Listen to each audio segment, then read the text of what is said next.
is taking the vehicle and the payload to that interplanetary orbit where the Hera spacecraft will be deployed.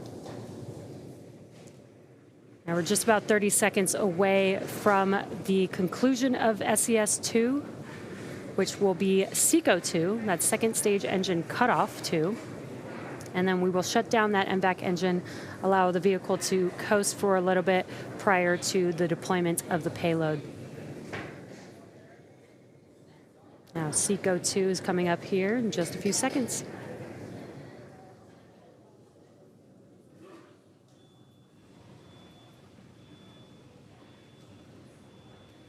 MVAC shut down.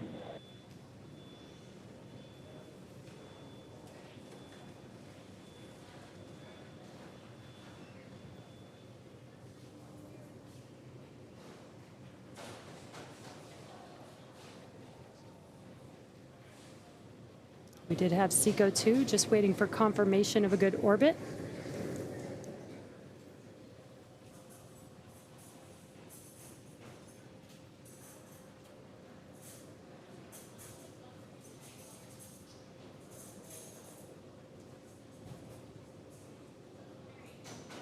There you can see on your screen the MVAC engine has shut down. And the Hera payload there on your screen still attached to Falcon 9.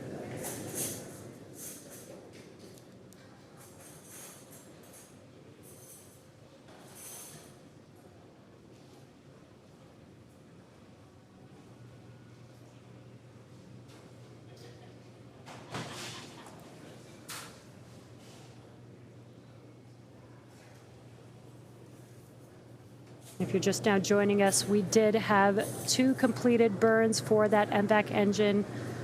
Just about a minute ago, we had SECO-2 where that second stage engine did cut off, and you can see that there, no longer firing. And we do still have the Hera payload still attached to Falcon 9.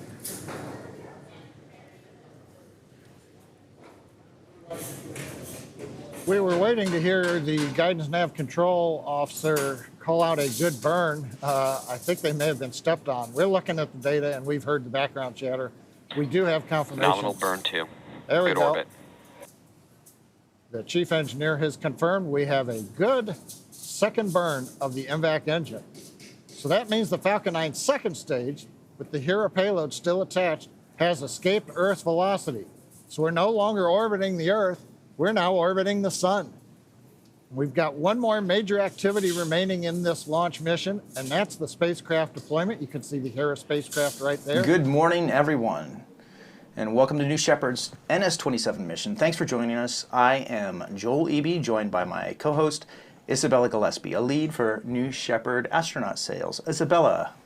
Good morning, Joel, and good morning, viewers. I am delighted to be here with you today to follow the action in West Texas, where our launch team is preparing New Shepard for flight. Today's mission is a unique one. If you've been watching our flights recently, you might have seen human crews go to space on NS-25 and NS-26 earlier this year. That's the 7th and 8th human flights for the program. Some amazing people who have dreamed of going to space their whole lives. They got to realize their dreams on New Shepard. Well, the vehicle that carried those astronauts was the same reusable vehicle that we've used since the beginning of our human flight program back in 2021 when we flew our first human flight. Well, today's something new. It's a new dawn, a new day, and today we will be flying an all-new vehicle. Today will serve as a verification flight for a new human-rated vehicle that we'll be adding to our fleet. So, to be clear, this is a new booster and a new crew capsule. The only thing I think that we're missing, Joel, is a big red bow on top. But I'll tell you what we do have is a brand new livery design that we are trying out as a new paint job. Tell us about it, Joel. Yeah, we're trying out a new graphics configuration. Thanks all the way back to Kent, to Zoe and Austin and countless others who brought this one to life. The big ornate feather is gone and the simpler graphics with the dark racetrack tunnels are here. One thing that we hope is that as the boosters used again and again, this simpler scheme will probably be a little bit more easily refreshed between missions. And a quick programming note about our webcast. We wish we could share our faces from the desk here today, but we're going to keep it simple. We're going to give you eyes on the rocket during the flight the whole time. And we'll be here on comms with you from the audio feed the whole way. So we got you. All right, let's talk about today's flight a bit more. We have some cool payloads on board today. We have 12 on board today. In fact, all of them except for one are technology that we've developed right here in-house at Blue Origin. At Blue, you know, we like to say we're building a road to space for the benefit of Earth, and that means we have a long roadmap ahead of us, a lot of future programs that we're going to be laying the groundwork for. We're going to be putting some technology tests into space today that will feed into several other programs that we have in the works. Very exciting. So there are 5 payloads installed on the booster and 7 inside the crew capsule. And this includes tens of thousands of postcards on behalf of our foundation, Club for the Future, which is Blue Origin's STEAM-focused nonprofit. And if you didn't know, now you will. STEAM stands for Science, Technology, Engineering, the Arts, and Mathematics. All right, so if you're just joining us, we're about T-minus 10 minutes from New Shepard's 27th mission. I do notice that we have just entered a hold. We will continue to track that as it goes. Now, this is the 27th mission for the program. It's also a brand new vehicle, as we've talked about. There's no crew on board today, and so we're going to be flying this test mission here. It's going to be a great day. So let's get into a little bit more about why we're doing this mission. As you know, New Shepard is a human flight program. We've sent 8 crewed flights to space and over 40 astronauts. It's really been amazing these last few years as we've built this program up. New Shepard has done things that no other rocket has been able to do. So everyday people can visit space, and you've probably seen that on a few of our recent human flight broadcasts. Yeah, this addition to our fleet is going to help us expand our capacity to fly more humans and really help to meet the ongoing customer demand. And I can tell you, Joel, that really just seems to go up each and every time that we launch this rocket. Awesome. So in a few moments here, we should be, provided we clear the hold, we're going to be going into a go, no-go poll. Let's toss it over to the rocket now as we await New Shepard and await this hold to clear.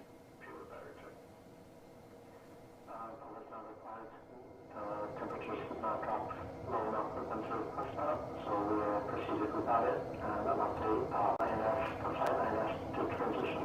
So we have a more separating for an announcement in 28. Copy. So if you have a possible PFR evaluation, before we step out of this, if you could just give it a few minutes. Copy, we'll get your input before starting. Terror counter poll.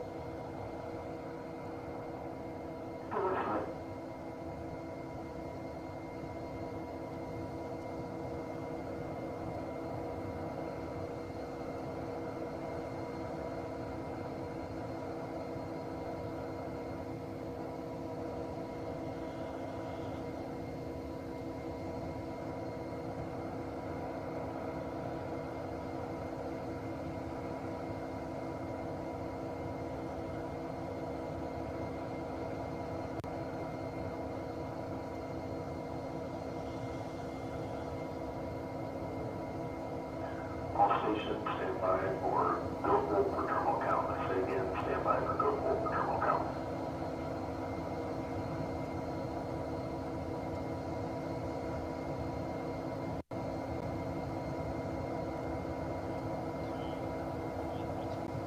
All right, so welcome back everybody. If you just joining us, this is NS-27, the 27th flight of New Shepard and a test flight of a brand new vehicle. We are here in a hold. We're about 3 minutes into the hold. We're hearing it should clear pretty soon. But while we're here in this hold, let's talk a little bit more about the importance of New Shepard as it relates to our long-term vision, and in particular, why we build reusable vehicles.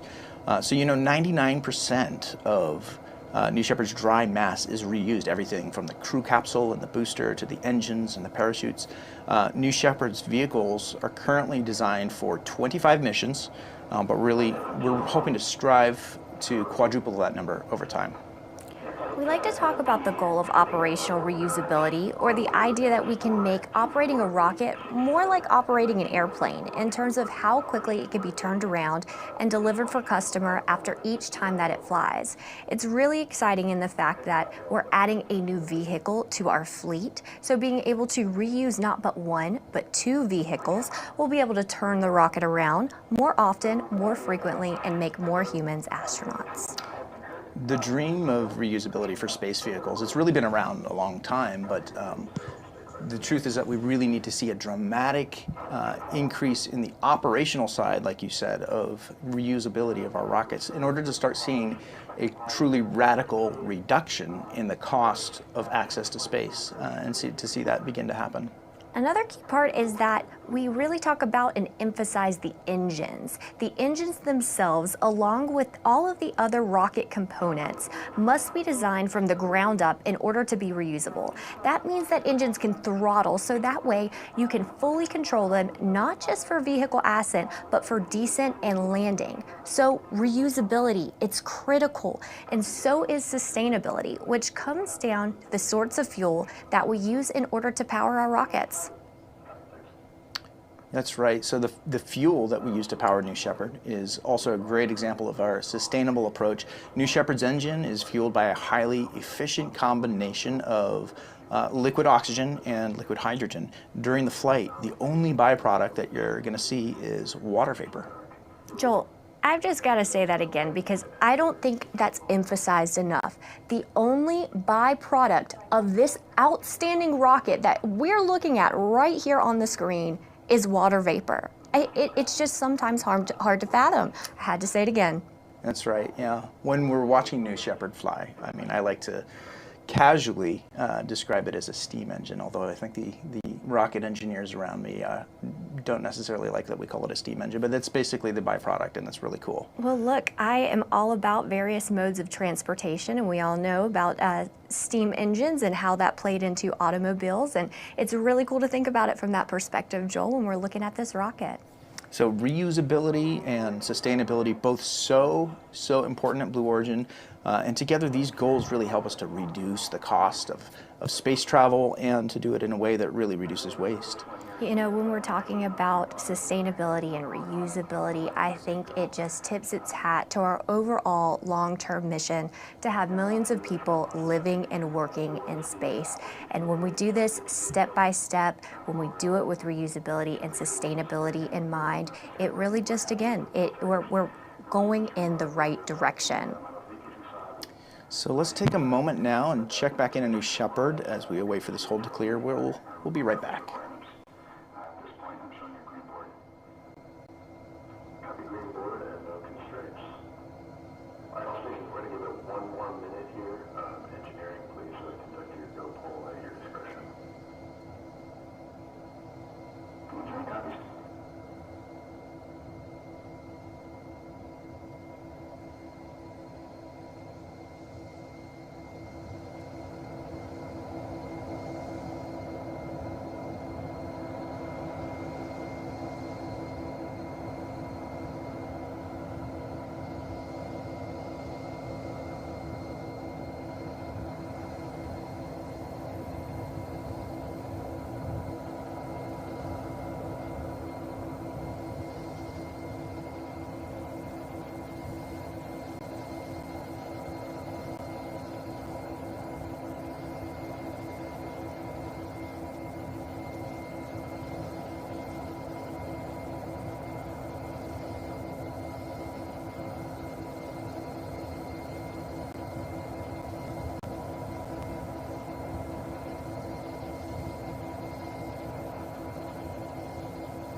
All right, all stations, this is flight on channel 1 for the go poll for terminal count and launch. Capsule, count. Booster, go. Ground, go. Engage.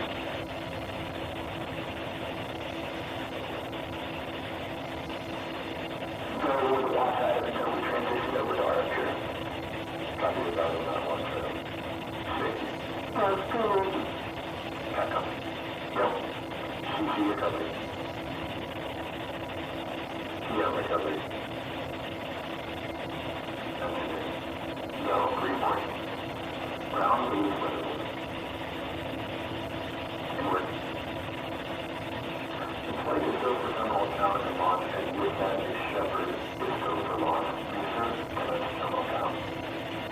Session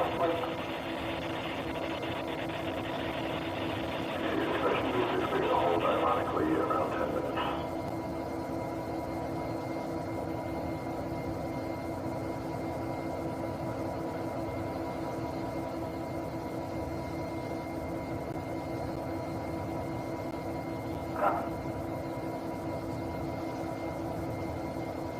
Trajectory index is selected.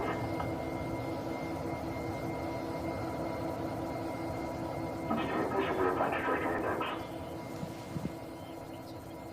All right, if you're just joining us, this is NS-27. We have cleared the hold. There was, I think, an aircraft in our airspace. We were waiting for the airspace to clear, which we're now clear. I believe we are patched into with mission control right now, and mission control is going through the go, no-go poll. The audio is not great, so bear with us, but we're going to wait through this moment and verify that we are go for launch.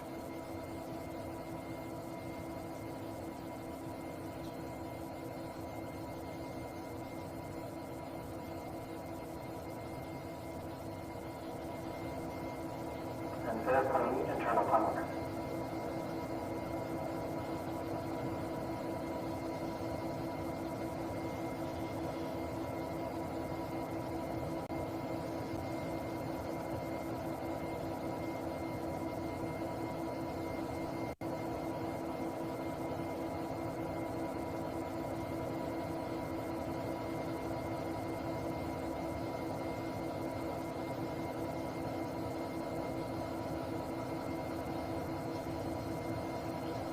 All right, welcome back. The audio wasn't great there, so bear with us, but we have got for confirmation that we are go for launch. Always great to get to this point in our mission. That's the go poll that they do there is really that last gateway to clear us for liftoff, and it's super exciting to get to this point. So let's talk a little bit more about this new vehicle. And a new vehicle calls for a new name. You'll be able to see that the name affixed right above the hatch, this one's going to be called RSS Carmen Line. You can There see it it is, right yeah. there above the hatch. A little bit in shadow, but you can kind of make that out right there. That's right, and this is a tribute to the internationally recognized boundary of space. It's 100 kilometers or 62 miles above Earth's surface.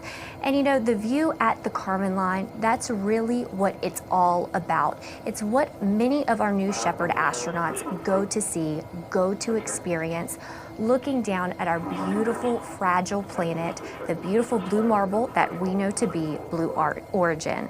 So again, that's why we're naming it RSS Carmen Line. Yeah, and RSS, the three-letter acronym there, some might be wondering what that means.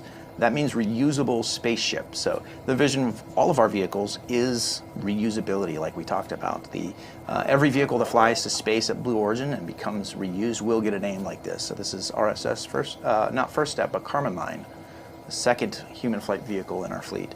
And there's one more thing we want to mention. We've made some upgrades to improve the vehicle's performance and reusability. There's some really cool payload accommodations on this vehicle. There are a lot of reasons why we might want to install various payloads right on the booster. So we've integrated new standard attach points for technology demonstrations and other payloads. So the evolution of New Shepard, you can see right here, like these live shots coming to us from West Texas. It's a living and breathing rocket. You can hear those noises on the pad right now, but really the whole program is living and breathing as well in its own way as we continue to innovate and evolve our suborbital rocket. So let's keep moving here. We're at T-minus about 6 minutes. New Shepard there on the pad awaiting launch. If you're just joining us, this is the 27th flight for the New Shepard program. I do want to mention that a lot of people, a lot of viewers might have today on their minds. It's a day of remembrance for many people, so we just want to thank our audience for joining us on a day like today. It's always exciting to go to space, but we always want to be cognizant of the other events going on in the world. So thank you for joining us today. I'm really glad you called that out, Joel. And as we're looking at this beautiful rocket, we like to remember the fact that we are forging a path for a beautiful future, taking care of that next generation. So coming on with our wonderful postcards that we have on board today, we have postcards from Brunei and Pakistan, among many other countries. Thanks to NIAT, the satellite telecommunications provider in Brunei, for expanding the Postcards to Space program in Southeast Asia. A special thank you as well to World Space Week for your support in collecting those postcards from Pakistan. All right, and Club for the Future also launched an online way very recently for students to draw digital postcards and send their art to space on New Shepard. So if you want to participate in this program, this is a great way to jump in. Anyone can do it. It's free. It's easy. It's super, super fun. I've done it. My kids have done it. I think you've done your own postcards to space as well. I certainly have. So if you want to participate in that, this one is always open. You can go to draw.clubforfuture.org. There's a really cool online app. It makes it really easy to do. And the tools online are just super, super fun and creative. So jump in and send your art to space. So with that, let's take just a quick moment here and check in on New Shepard and make sure that we are on track for our launch.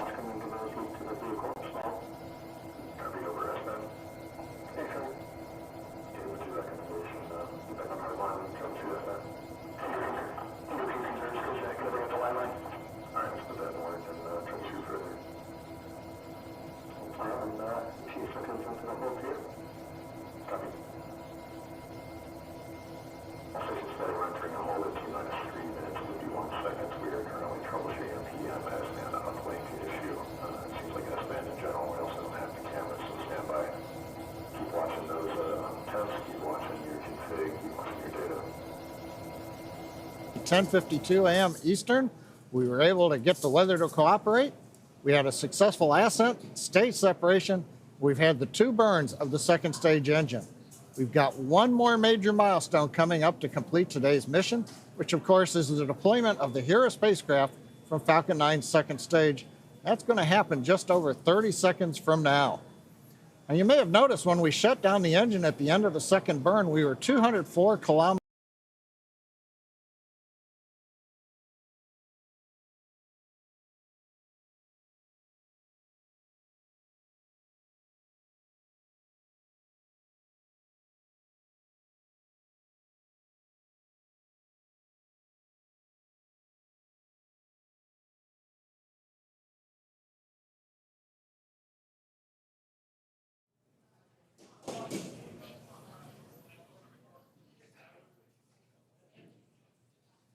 Hera separation confirmed.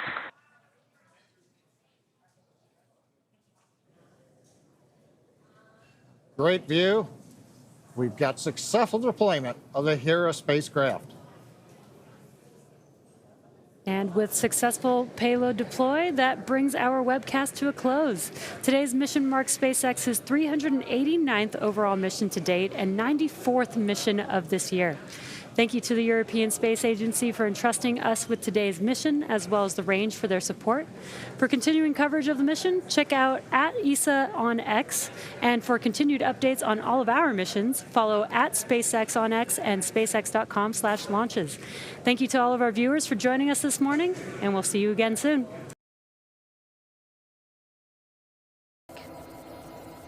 7, 6. New Shepard's mission 5, begins when the 4, count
of astronauts on past missions to space with New Shepard, and as we talked about, today's flight is a test flight of a new vehicle, so there's not going to be any floating about the capsule today, but hopefully very soon on this vehicle. That's right, Joel. Soon indeed. It's really cool, by the way. I got to point out, you got to see all the new livery close up with these cameras, the cameras that are on the pad. Team did a really good job getting this vehicle ready for today. There's ice forming on these tunnels, which means it's really close to launch. So these views of the booster are really cool, just to be able to see it this close up. So we're in a hold right now. I understand that the team is troubleshooting a telemetry issue, which they should be able to resolve here shortly. So let's hold here for a moment, watch this hold as it progresses, and we're going to get really close to launching today. How are you feeling, Isabella? Oh, I'm pumped. Let's do it.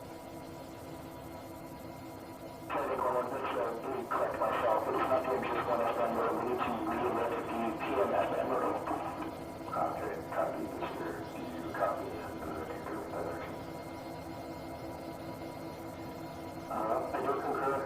Let me see if there's anything that could be effective if we do that.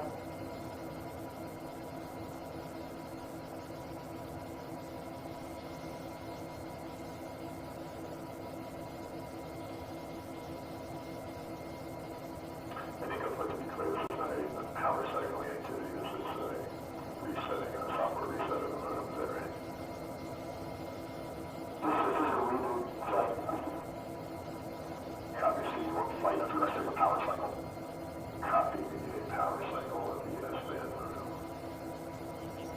Okay, please take a minute and guide us. All right, so welcome back here. We are at T-minus just under 4 minutes with a hold going on that the team is working to clear. While we're in this hold, there's one piece of content I wanted to introduce you to. There's someone at Blue named Allie Walker, who is an integration engineer. She works with the New Shepard program. We were able to film a little segment with Allie just a few months ago while she was finishing final preparations on this new vehicle.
Continues to grow, and we have positions across all of our company and all of the incredible locations that we have sites. That includes Cape Canaveral, Seattle, Huntsville, Alabama, West Texas, or any of our other locations. We need so much talent as we are working to pave that road to space and build up these programs. So if you're interested, check out our job listings online at blueorigin.com/careers. Yeah, super cool. You can see the map that has all these pins with Blue Origin's locations as we've expanded over time. I get to work out of the Seattle location, which is really great. That's the headquarters of Blue. Do you want to talk about the office you get to work out of? Yeah, certainly. Oftentimes I'm in Phoenix. Other times I'm in Florida, and then we'll go wherever our astronauts need us. But it's nice that we are able to, have that span and be where our talent is. So I think it's really cool, and I think it's really cool that Allie mentioned privilege. That word privilege, I think that it's really an honor and a treat, and again, privilege to be able to be here working for Blue and working towards this mission of ours. Yeah, I think I would totally agree with that. I've been here 7 years now, and it's always been that ideal combination of a place that has such a robust mission and vision, something you can really sink your teeth into. But also, along with that, just the incredible people that we get to work with across all these programs, all these locations, making that road to space vision come to life. It's really great. That is so true, Joel. And as you know, we're talking about the careers and STEM. I think it's really empowering to recognize that there are different types of positions, from machinists to programmers to hospitality. So this industry is not going anywhere. It is the future. So again, if you're interested, check out blueorigin.com/careers. And with that, the hold is still going on here. I can tell the team, we're hearing the team is still doing final troubleshooting on that hold to clear it. We're very close to launch here. So let's just take a moment and check back in on New Shepard as we get ready for flight.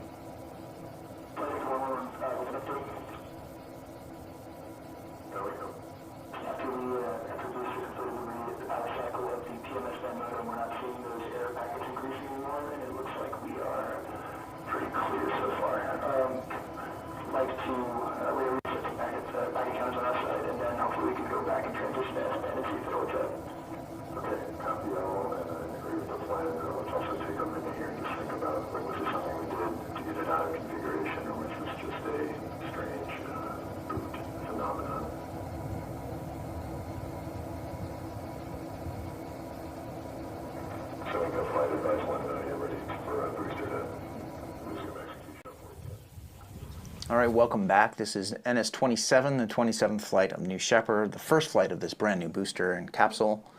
We're still in a hold, and while we're in that hold, let's talk a little bit more about how New Shepard fits into the bigger picture of Blue Origin's mission and vision.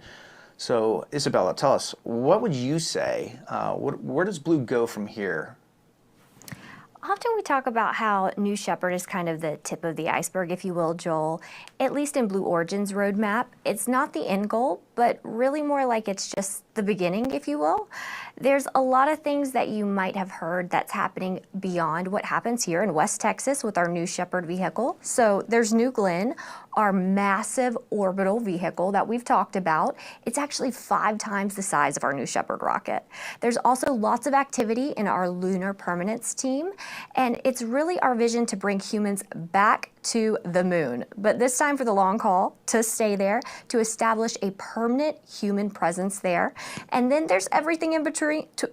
Oh my goodness, and there's programs like Blue Ring. Tell us about that, Joel. Absolutely. Blue Ring is a really cool jack of all trades, or jack of many trades, that provides a whole slew of services in space, from its ability to move objects and space infrastructure around, or to provide communications in between Earth and the moon, to provide services for satellites in orbit. It's really an incredible new class of vehicle that's going to help make space just more usable, more accessible for companies, for governments, really anyone who wants to tap into those abundant resources of space. It's so incredible, Joel. It's just like, but wait, there's more. What aren't we doing here at Blue? So we also have Blue Ring, which is going to be an incredible tool in our tool belt. But Joel, I've got to ask you, when people ask you, in fact, how all of these pieces fit together, everything that we're doing here at Blue, into a broader vision, tell me how you describe that picture to them. Yeah, I mean, it's a really great question. I think you have to start with even our name, Blue Origin. Itself, the name is a reference to where all of this is going, which is really Earth. Blue Origin means Earth.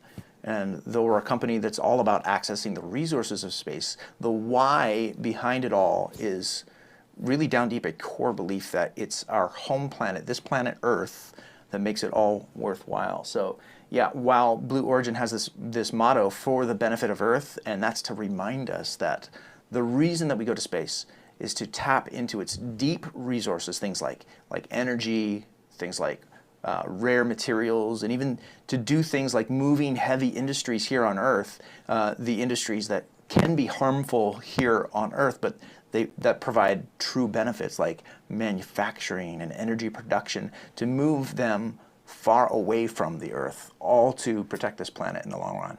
Wowza, well said. These are some really, really big ideas and really big goals. And when you look at the history of human spaceflight, there have actually been less than 700 people that have ever reached space. I mean, I'm talking from all countries in the entire span of humanity.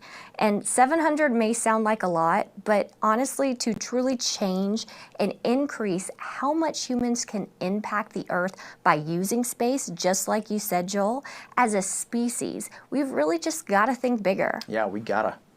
And that's what really leads us to our company mission, which is building a road to space for the benefit of Earth, making space more accessible and just radically reducing the cost of reaching space. And we've said it before, but reusable launch vehicles are really one of the biggest things that we can do to utilize and to drive down that cost, that high cost of getting to space.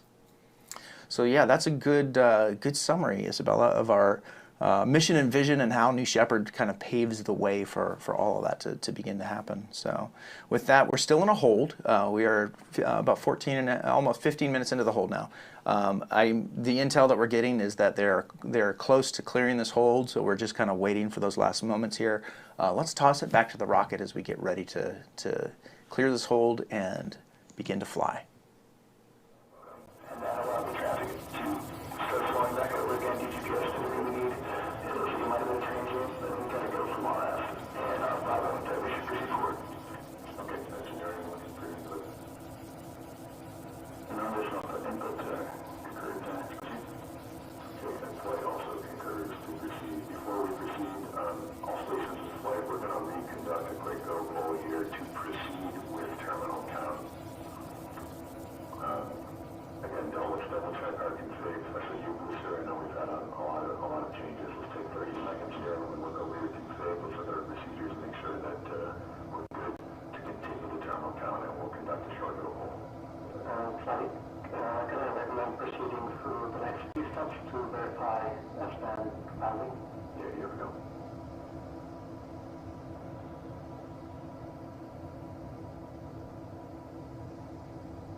All right, welcome back. We're at 4 minutes holding on the clock during a hold. The hold is still going on. Our team is working to clear that hold. I'm hearing from Mission Control that we're going to go back and do a second go, no-go poll now that they've come this far and gotten some certainty on the procedure. So bear with us. We're going to try to patch you back into Mission Control as soon as that happens.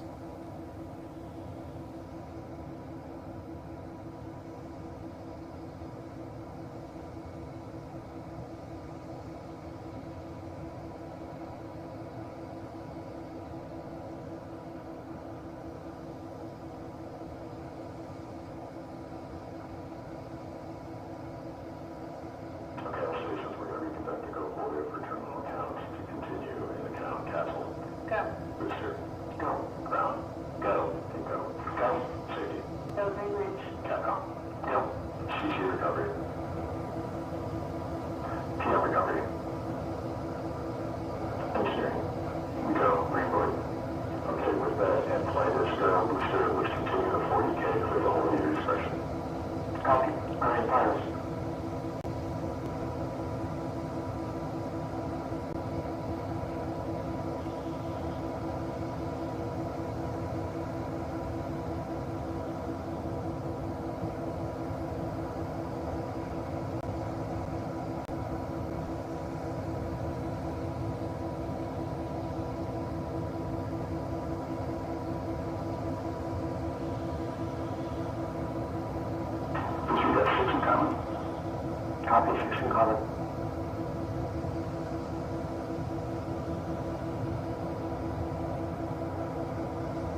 All right, so hopefully you were able to hear there over the radio. We heard the go, no-go poll reconfirmed by the mission control team. The hold is cleared. We are now ticking down to the final moments of our clock here. We got 3 minutes and 30 seconds remaining on the clock here. What's going to happen at this point is the vehicle is going to begin to go through some of its final bit checks and mobility checks before we launch to space. So we'll be able to see some of these things happening. As you can tell, right now the vehicle is breathing. It's on the pad. You can see the close-up views here. I love seeing these close-up views of the rocket, by the way. Getting up close to the rocket, especially with this new rocket, Isabella, the brand new livery. It's shiny white. One of the things that I think we expect to happen over time is that we refly these vehicles over and over, so they do wear over time, and you can see that visible wear if you were to compare this rocket to the last vehicle that we've been flying that's had several flights now, I think 11 flights on the other vehicle, and that's, it gets darker over time, and it starts showing the marks of reusability. That's right, but I feel like the wear, that's what gives it character. That's what shows that it's been to space, it's been on an incredible journey, and that it's ready to go again. Yeah, that's right. So any second now, we're about 2 minutes and 10 seconds on the clock, and this is where we're going to start seeing some of those bit checks happening that help maneuver some of these and test the surfaces, the control surfaces that are going to make reusability actually possible. That's right. And, as our rocket here gets ready to do some of its final checks, I'd just like to remind everyone that we do not have astronauts on board today, but now is certainly that countdown time when they start to do their own checks for mindfulness and awareness that they are really about to launch, go to space, cross that Kármán line, come back to planet Earth, and be internationally recognized as astronauts. That's right. So you just saw the bridge, the astronaut bridge has been retracted. We've entered our auto sequence, and this is where the automation of the mission really begins to take over, which is really exciting. It means we're very, very close. And you can see there's the fin movement. You can see the fins moving at the base of the rocket. These fins, they help steer the vehicle on both ascent and descent to give it full control.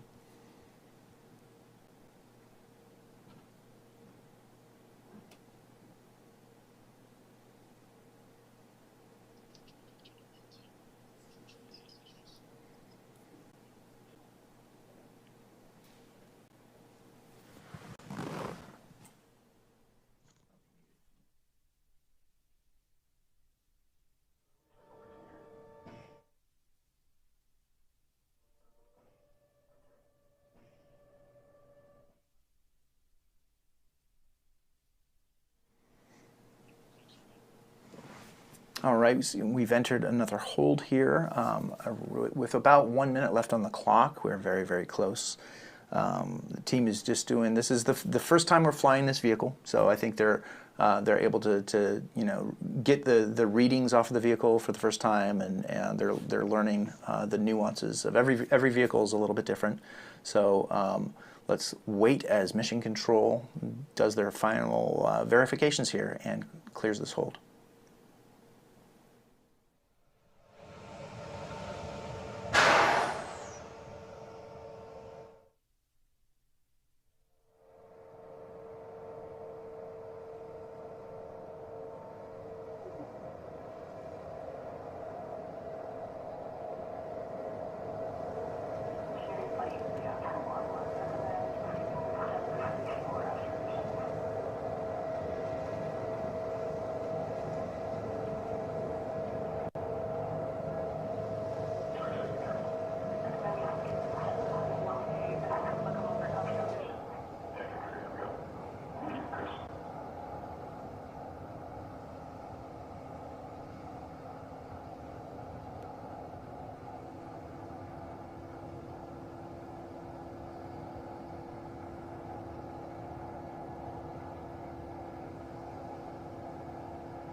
All right, so you've seen we've entered a hold here. I think we have just a little bit of time to let Mission Control here troubleshoot and get us ready for flight. So with that, let's take a minute and talk about the New Shepard experience.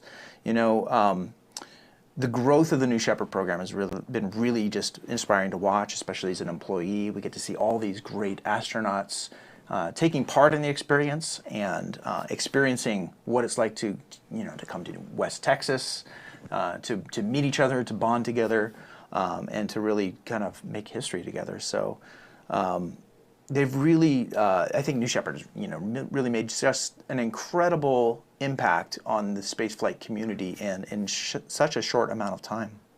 Joel, this is one of my favorite topics to talk about with Blue Origin is going to be that New Shepard astronaut experience, because New Shepard has paved the way for a future of access to space. I mean, it's something just incredible to fathom the fact that you can go online right now and enter a web form on our website to begin your journey to explore and investigate what it's going to be like. You can purchase a seat to space. So it's now, because of this New Shepard program, that everyday people can travel beyond this planet. Let's take a look at some of the ways that flying to space on New Shepard has impacted so many of our astronauts to date.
So you can really, you can see the impact that this experience has made on all of these great people.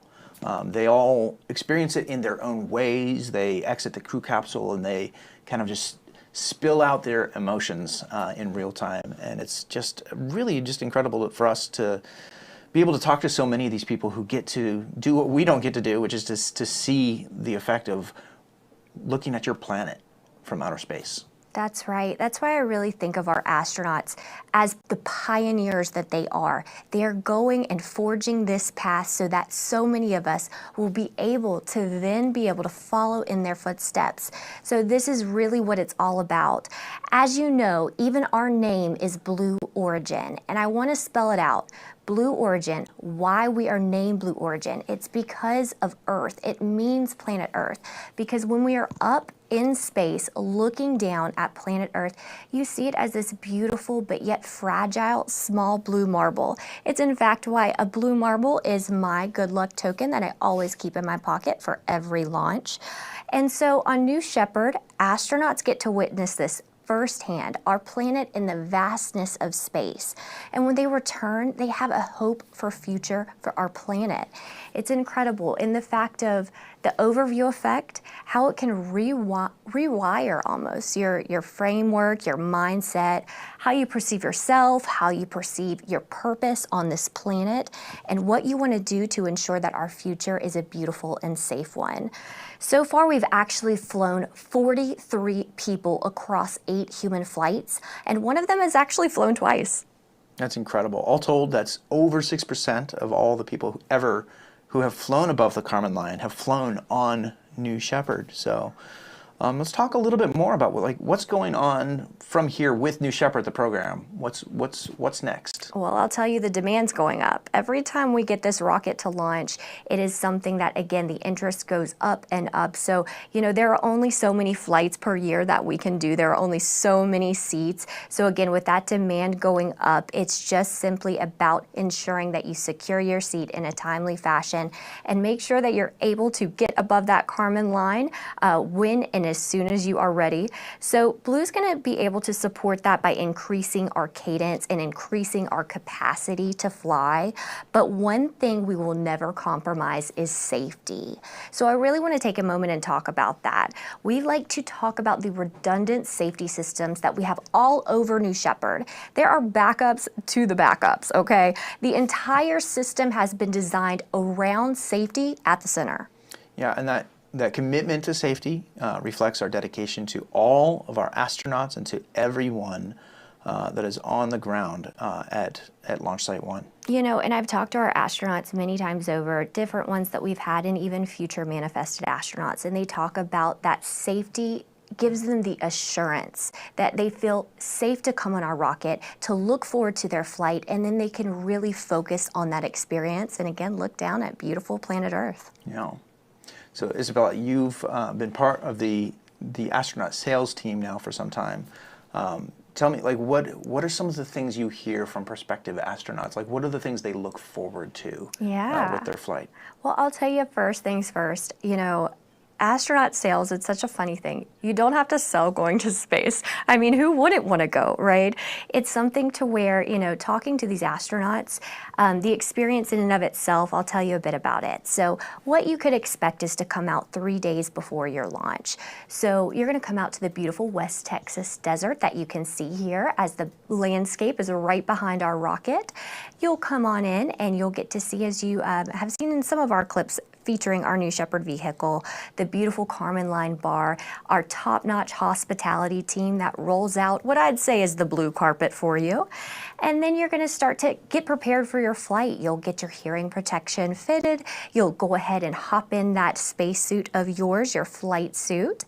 And then you're going to start your astronaut training. You'll do 2 full days of astronaut training with some incredible CM7s, our crew member 7s. We can elaborate on that a little bit later. But again, you're going to go through 2 full days of astronaut training, and on that 3rd day, you get to fly to space. That's so incredible to just think about the overarching experience that you get, not only of flying to space, but I think you and I both know, just having visited the West Texas desert, the Launch Site 1 facility itself, Astronaut Village. It's more than just a experience to space, but you really spend time bonding together with your fellow astronauts and kind of forming friendships that you're going to hold on to for the rest of your life. You nailed it. You nailed it, Joel. Because, you know, it is so much more than, believe it or not, going to space. I can't even believe I would say a sentence of, you're just going to space, okay? No, it's the fact of there's an entire journey that our astronauts have that follows their flight. It's you're going to space, you're becoming an astronaut, but it's what you choose to do with it. Are you choosing to open up a door to perhaps representation for a home country? Are you opening that path for the next generation to inspire your children, to inspire, again, just the next generation of those that are engaged and invested and perhaps even following careers into the aerospace industry? That's right. Well, as you can see, we're still in an extended hold here. You can tell by the top right-hand clock that's ticking away in the screen. Let's keep talking about this astronaut experience, though, because at the end of the day, this is what it's really all about for New Shepard and for the astronauts that sign up. Let's watch the little clip that we have prepared, which kind of digs into what that 4-day period is like once those astronauts come on site to launch Site 1.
That just gives me goosebumps every time. How about you? I mean, I've been down there for other launches just to witness those astronauts experiencing what they're experiencing, and really, I love West Texas.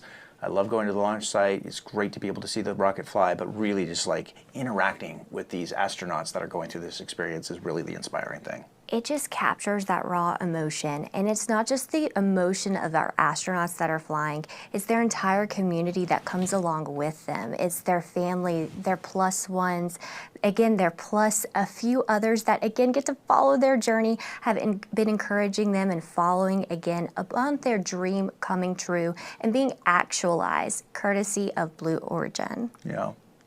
So you've spent time down there with our astronauts. You've talked to so many of them.